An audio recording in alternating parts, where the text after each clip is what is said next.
everyone. Thank you for being here. Happy New Year.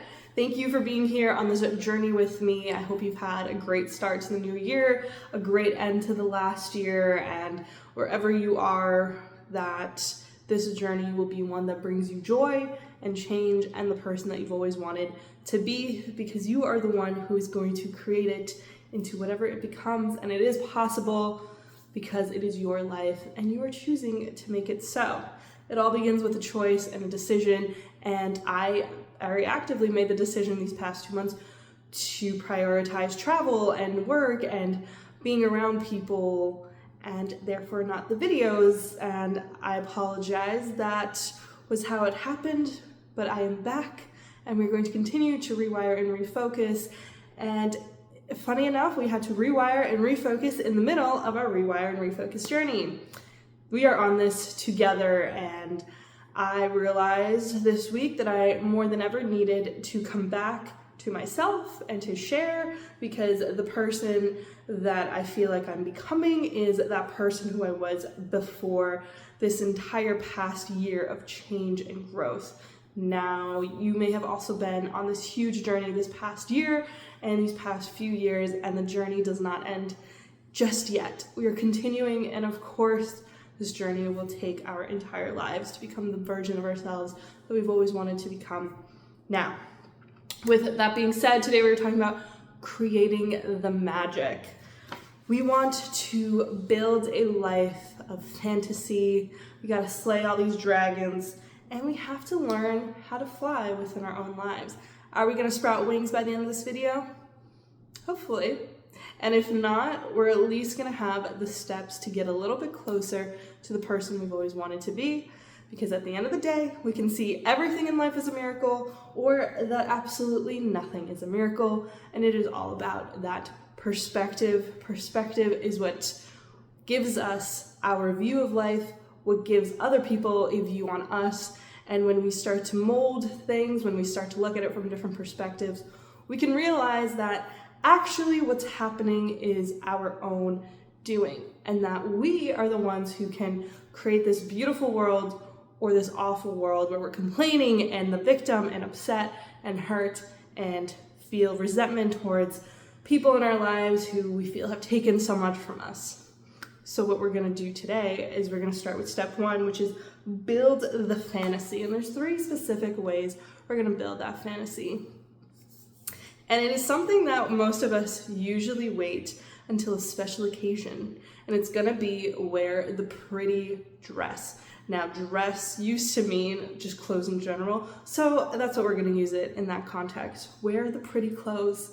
Put on the outfit that makes you feel the best version of yourself, because at the end of the day, you are the only one who gets to show up in your life the way that you are showing up in your life. So if you are just putting on random clothes that you don't like, that you don't feel good in, other people are going to see that. And within the first 5 seconds of meeting someone, we judge them by their appearance.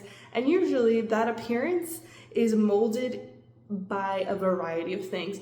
Not just the clothes, but also the facial expression, the posture, the way a person talks, the way they hold themselves, what they talk about, and who they show the world to be. So not only are we going to put on the clothes that make us feel better, we're going to think in a way that makes us feel better. Do you feel better when you are enjoying life and laughing and joking with your friends, or when you are complaining and mean and negative and hurtful to other people?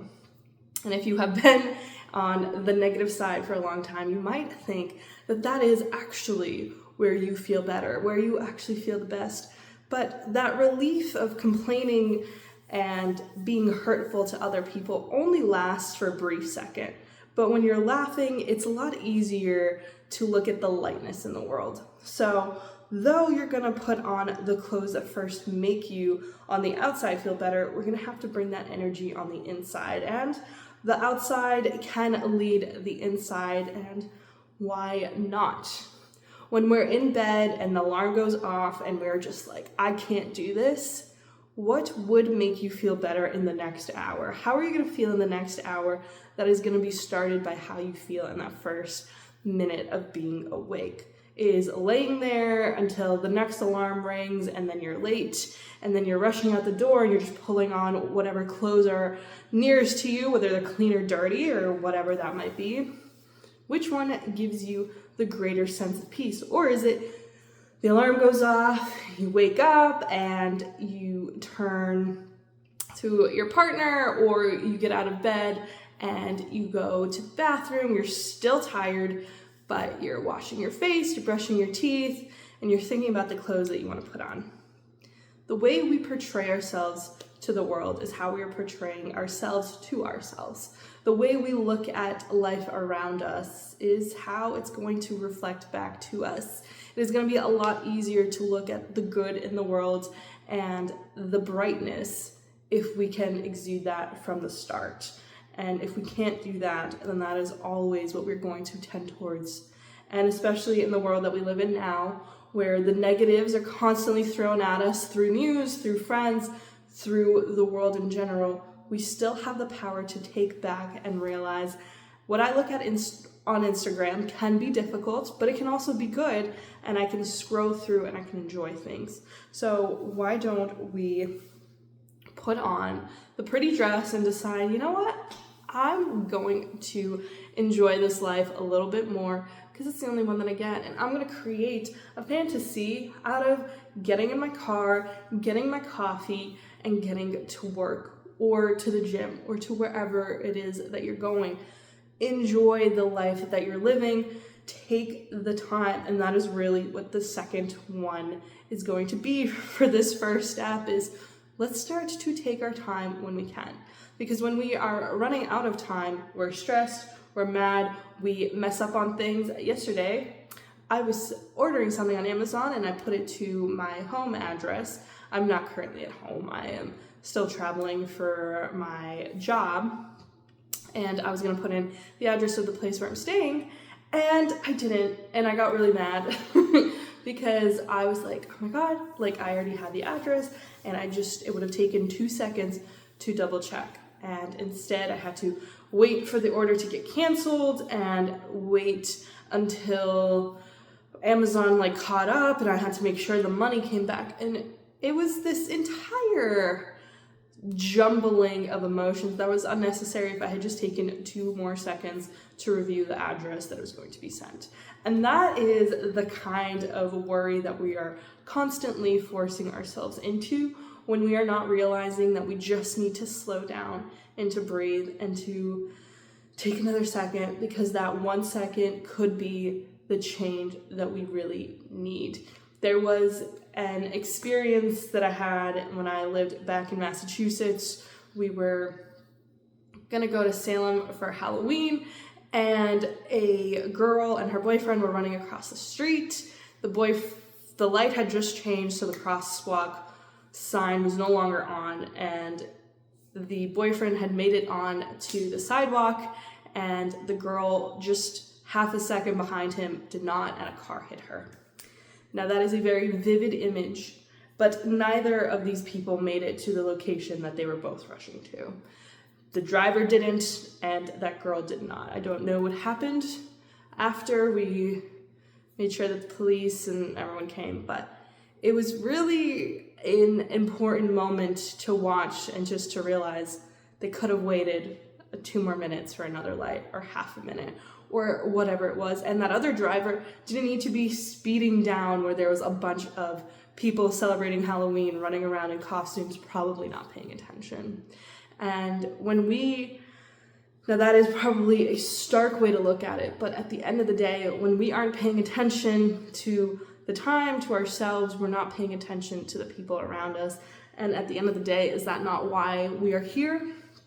To enjoy the people we're around and to enjoy ourselves. If you're rushing, if you're trying to make things happen that need more time, it's going to fall apart and you might not get to that destination. So take your time. And on brighter sense, take your time when you're eating food, when you're cooking food, when you're talking to a person in your life that you care about. Take your time, enjoy the moment, be present.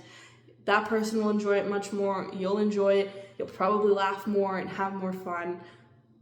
And even if you do complain, that moment will be a more connecting moment because you guys are taking the time to be with one another and to kind of tie out that entire building the fantasy. It's time we all start laughing and playing and smiling a lot more.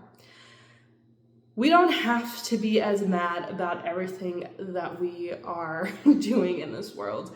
Yeah, the dishes are annoying, and I was rushing around trying to just do the dishes quickly because I was annoyed and I didn't want to see them anymore, and my hand slipped and I cut my finger with a knife and I had to get like 6 stitches, but I got it, and now I have to take everything a little bit slower. I still use that knife, but I'm not as quick to flip it around and be flippant with it.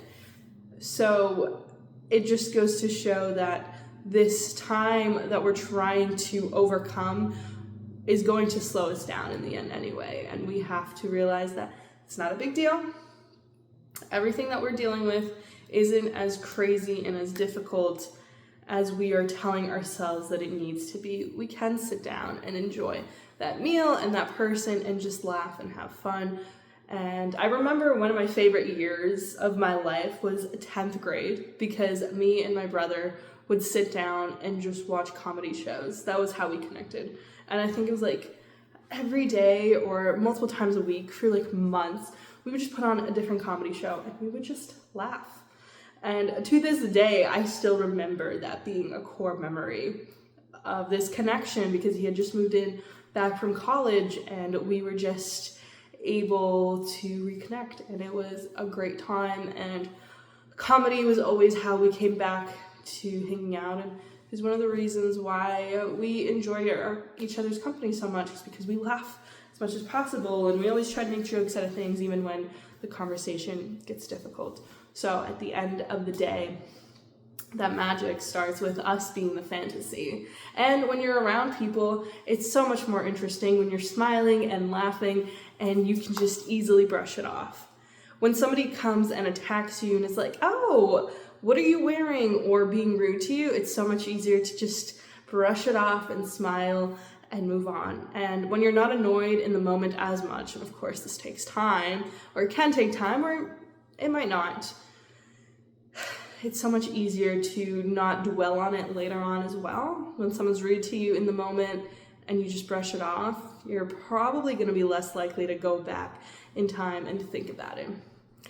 And that person doesn't deserve that reaction from you, those deeper emotions, those heavy emotions.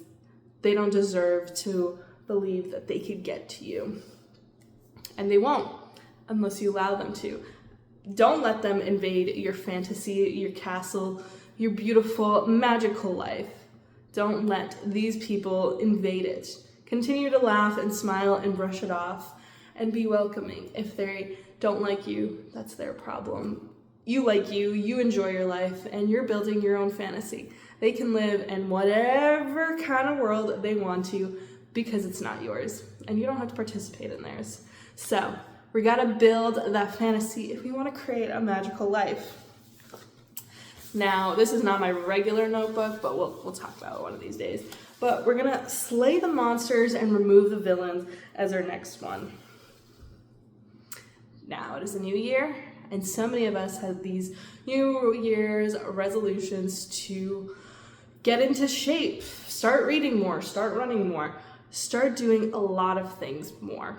But where is this abundance of energy gonna finally come from?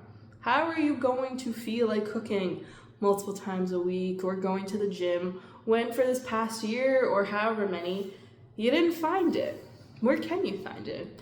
And the answer is in cutting off all of the people who do not deserve access to you. Now that is from the coworkers who have rude comments. It is the friends who only listen to you to talk about themselves, or the friend who has constantly had a new problem that is self-created that you no longer have any more advice for because it's always the same one. Leave the situation. And that is the advice that we're going to take in our own life. Leave the situation that isn't working for you. Because at the end of the day, All of these people who have taken from us have taken enough. And we don't have to have a million reasons as to why we no longer want them in our life. We can simply just have enough and move on. We do not need to have an exorbitant amount of explanations to people as to why we don't want to hang out with them. Now, does that mean that I'm endorsing you just ghosting someone and never talking to them, or being rude and cutting them off and never speaking to them again, burning bridges? Not necessarily, but if that is the only way that you think you can get rid of a situation in your life and feel better, you have to do what you need to do for you. Because have we not let enough time go by where this person and that person and the one over there have taken and taken and taken, and they've eroded this sense of self and peace, and it's just not worth it. When I was going through what I was going through a year ago, and all of those people just suddenly cut me out of their life, they didn't care what I was going through, a switch had flipped that was never going to go back in favor of those people. They couldn't be bothered to ask if I was okay when I lost my job, and I could have easily lost my house and everything that I owned if I was living paycheck to paycheck, which I had enough money saved up that I could move on and not require assistance from anyone. But nobody necessarily knew that, and no one cared to even ask if I was okay. So all of this time that I had spent listening to them and offering advice and, caring for their problems that were self-created, they were all in relationships of their own choosing and had children that they chose to have, and yet I was there feeling overly bad and offering advice and caring and answering the phone, and when it came time to ask me how I was, no one felt moved towards that question. So, and this past month, I feel like I've been feeling like the residuals of that. I think your body does remember times and what you went through, and January was always like a difficult month for me, especially these past 5 years. But regardless of that, I think that just means that there's change coming, and that you get to direct it. You get to choose what happens next. And when it felt like my identity was taken from me, my job, my sense of self, all I had left was to decide who got access to me anymore. And that was a defining moment where I shifted into a new version of myself that was able to create the life that I did. And at the end of last year, I went on a 2-week trip to Europe where I got to see a bunch of Christmas markets and enjoy spending time with people who meant a lot to me. And I got to go to San Diego and visit one of my friends there. And I created a life, and I got to change it because I picked me. And I decided that was what was going to matter, which is why we're back here right now, rewiring and refocusing, because I took a bit of a break, but the person that all of these people started to care for and fell for and liked was a person that was dedicated to caring for themselves and spending time on that. And you have to do that too. So as you remove these people that are no longer good for you, you're going to create space and time where you get to incorporate these new habits and these new changes that are going to create the greatest version of yourself. But you have to decide who gets access and who doesn't, and that you're the only person who deserves access to you. You are the only person you're going to live with for the rest of your life, no matter who sleeps in your bed, who lives with you. You sleep alone, as Matthew McConaughey very famously said. You are your greatest friend. You are your own soulmate, and you have to prioritize that constantly. And when you do fall off that, when you have to realize that this path that you're going on isn't working for you, that awareness is going to propel you into that next version of yourself again. That awareness is the start, but then you actually have to start. You have to get the journal out. You have to put the video on so you can do the workout. You have to do the steps. You have to get the pasta out of the pantry so you can put it in some hot water so you can make your own meal. You have to do the work. But once you start to do it, you realize all right, these people who aren't treating me well, they actually don't deserve a seat at my table. That person at work who's rude to me and is very negative about this part of me doesn't deserve access. They don't need any more from me than I've already given. They don't need any more jokes. They don't need any more time than we need to give each other for work. And that goes for everything else. If there are people in your life who you feel have just taken advantage of your time, give them less of it. They'll appreciate the more that they get, but also they're just gonna find somebody else who's gonna give them attention. And even if people are nice and they do ask how you're doing, if that's always followed up with, well, this is what's going on in my life, and they don't really have a vested interest, then you don't need to listen to them. You can remove yourself, and you have the divine right and the obligation to do so, because this is your life and you need to create it into what you want. And the other half of this is we need to start saying no a lot more, because that's going to give us the space to say yes to the things that actually matter. Essentialism by, I'll put it down below, but Essentialism is a great book that talks about this exact idea. That I read it a few years ago, but it's basically saying the more things you say no to, the more powerful that yes is going to be for you, because you're going to realize that you need to start saying yes to the things that matter and not to the things that other people feel matters for you, because it's a slight difference. People will use your time and your emotion and your money as much as you allow them to. They will talk to you for hours if you let them. They will take your lunch break speaking about whatever it is that they think is relevant if you don't interject or if you don't have anywhere else to be. Now, there's plenty of times where there are things you just have to listen to or you have to do because it's for work or it's for a family relationship that to some extent is important to you. So you're going to show up for them, and sometimes the conversation isn't interesting, but you get through it anyway because there's something that you're getting out of this. Because all that matters in this world is what you're getting out of it, and what you get out of it is what you take from it. So if you're listening to all these people and offering all this advice and you're getting nothing out of it, you are expending energy into directions that aren't doing anything for you. And there is no point in continuing these. You can say no to talking for 3 hours with that friend who is just making the same mistakes over and over again, and you never really get to share. And when you do share, you feel like they're judging you. And you don't have to explain yourself, don't have to do any of these things. And the more you start to say yes to the things that matter to you and no to the things that don't, it's going to be easier to look at the feelings that people are pulling out of you and to say no. And it's going to be a lot easier when you take a step back and you're like, you know what? I'll talk to you at work, but it doesn't need to go further than this. I will show up to family dinner, but I don't need to talk to you every single day of the week. I'll pet the dog, but I don't need to take care of him for the weekend. You can dish out the money to make sure he has a vacation when you do. You don't have to continuously show up for all of these people if they're not showing up for you. And if they have shown up for you, but you're no longer feeling the connection, you don't feel like what you're getting out of it is even worthy to you, you don't have to do it. You don't have to do all of these things that everybody expects of you.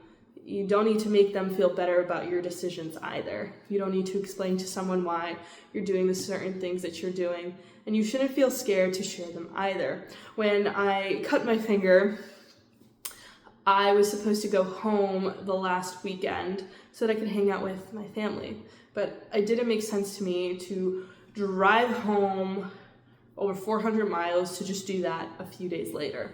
And I had a cut. I didn't know if it would open on the road in the middle of nowhere. And I was like, you know what? We were supposed to have a family dinner. And I was like, I'm not doing this. I was like, I will stay here.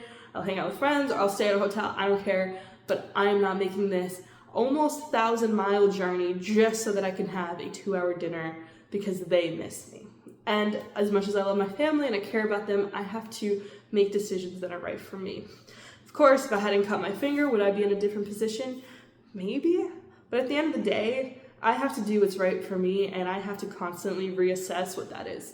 Because my goals, there are some that will always be the same, but then there are some that are constantly changing and evolving as I evolve, and I have to give myself the permission to accept that that is actually what I want, and that that is moving me forward.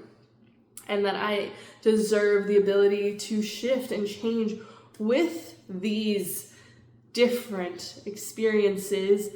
And as long as it's true to who I am and who I decide to be, that's okay. And that everything else is going to be fine.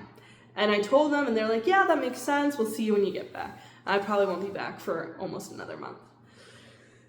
And that is just the reality of the situation. And there was times where I went out of my way to be there for them, and they didn't really care, and they were annoyed that I was there. And well, if you are not taking full advantage of being around me, then I'm going to do what is right for me.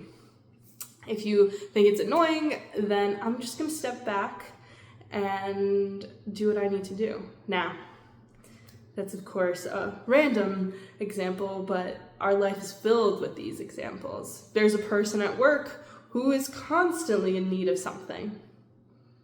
Well, at the end of the day, I can only offer so much. And if that's not enough, you'll find someone else. And that's it. They'll find something else to do. They'll have dinner with someone else or somewhere else. That's okay. At the end of the day, they will do as they need to, and I'm just one of those pieces that will shift in or shift out, and that's it. So, once we do all of this, we will be able to learn how to fly. Now, if you've ever seen Wonder Woman 2, it is at the beginning we see that her partner has passed.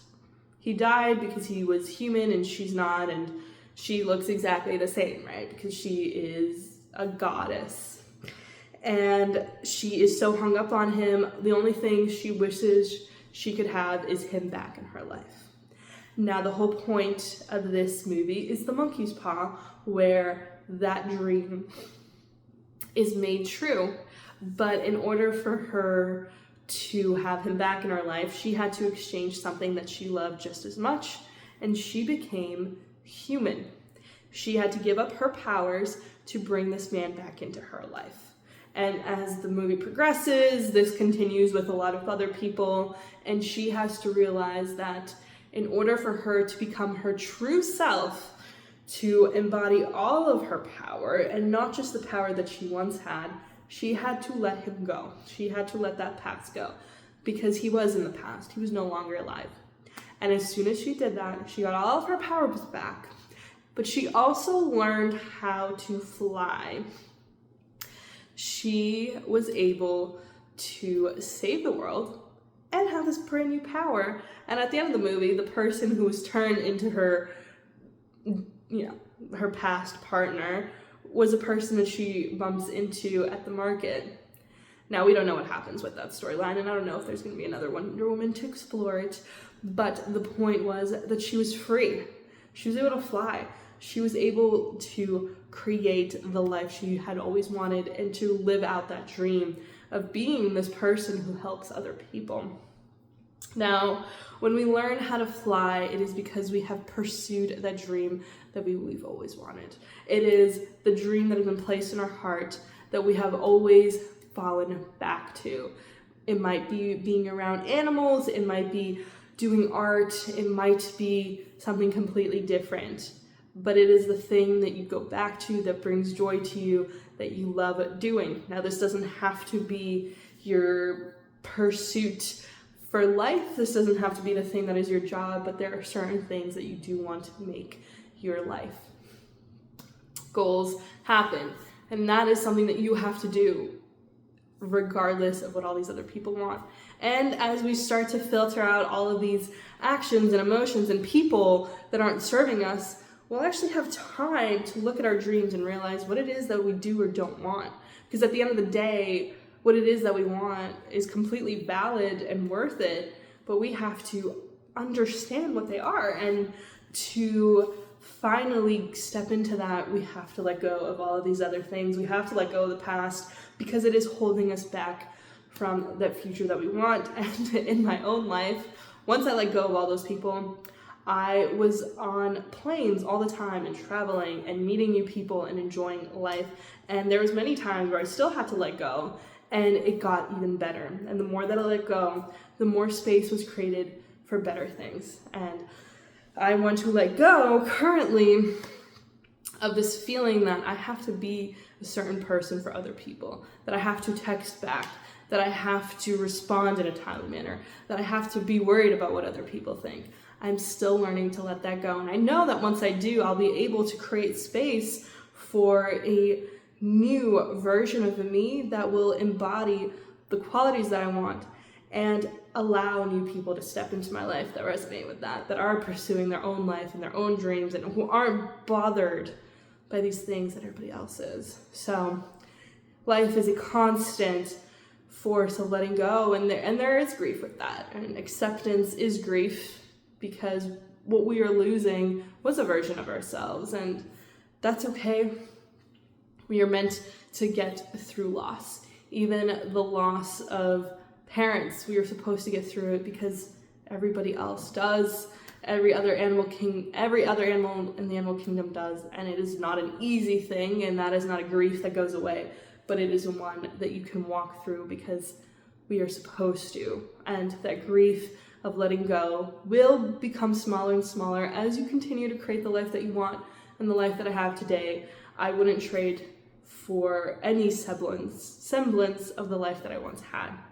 But that flight, that freedom, that ability to feel airy and to be excited only comes when we let go, and that we're constantly letting go. And you gotta say yes to what matters to you, like we talked about. Yes is a powerful answer. So do not hand it to everyone. If somebody asks you to do something you don't want to do it, don't do it. Don't give people power over you, because then you will feel like the victim and you'll blame them and you'll be hurt by them. But you don't have to be that way. It doesn't have to go like that. You can decide better for you and to move on from that.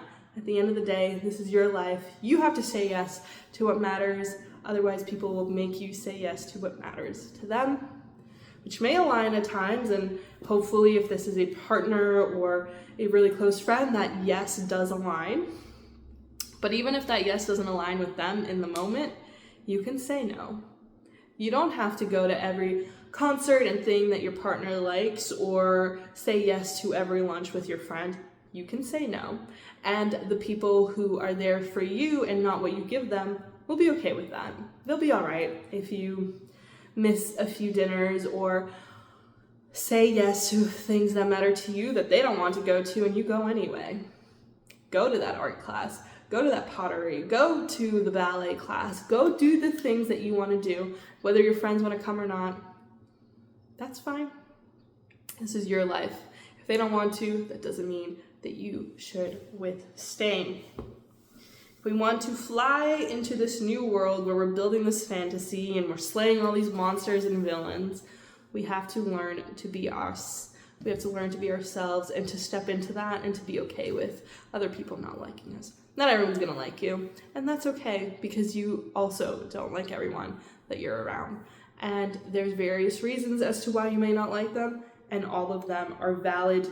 And you don't need to have a million, you just need to decide that this is no longer what you want. And you have the divine power to make that decision anytime and in any way or shape that you need to.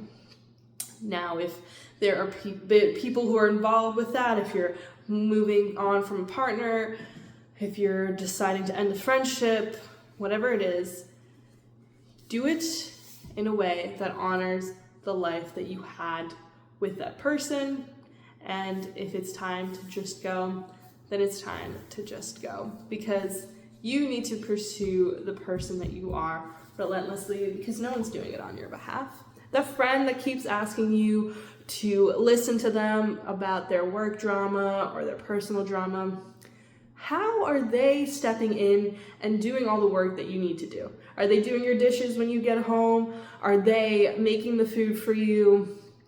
And even if they do this once in a while, I promise you they're not doing it constantly. They're not getting up and working out for you. They're not reading the books for you. They're not journaling. They're not processing what you went through as a child. They're not doing any of that work for you. They might listen to you. They might even cook you a meal. But at the end of the day, the amount of work that you need to put in for yourself is always going to outweigh any amount of work that anyone else is doing for you. You're the one who has to feed yourself, wash yourself, build this life for yourself. And at the end of the day, if somebody can't stand that, then they need to not be there. Because if we want to fly into the lightest version of ourselves, into the greatest version of ourselves, to travel the world and to be around people that excite us and to see the beautiful places, we have to build our fantasy by saying no to all of these people who've taken enough and to all the new people who might try. We oftentimes get new people into our life because we haven't learned the lesson, and we have to figure out those patterns. This reminds me a lot of this person, and I actually don't like this outcome. You know what? We're gonna stop this right here. We don't have to cut these people off, but the distance between us is gonna stay a little bit further away because I have to live this life for me, and you actually don't have any responsibilities towards me. If you want to be my friend, if you want to be my partner, that's great, but at the end of the day, my greatest responsibility is to myself. And if I'm not pursuing that, then you don't even know who I am, because I'm constantly mad or upset or shifting or changing, happy and then mad and then easily startled. That's not any kind of person that I want to be. I want to have a greater resilience to things. I want to be able to withstand the shifts and the changes, and I can't do that if people are taking too much from me and if I'm giving too much. It's okay. They can do the dishes. It's okay. They'll find someone else to talk to. It's okay. They'll figure out how to feed themselves. There's plenty of restaurants. There's plenty of ways that they can sustain their own life and do it for themselves. You don't have to do it for them. You're building your fantasy. You're creating the magic of your life. And if other people want to enjoy that, they can, but only because you've allowed access and you've removed it when they no longer deserve it. You deserve to fly, and you can slay these monsters and these villains. You just have to believe in yourself enough and that you deserve it, because you do. You really do. And in this new year, you're going to have the greatest one yet because you choose to, and because I'm going to tell you, this is it. This is it. There's no rehearsal. There's no cut, take two. This is it. There's no other chance than the one we have right now. So go and take it. Enjoy this week. Enjoy your life. Build a fantasy. Learn to fly. And I'll see you very soon. Have a great week.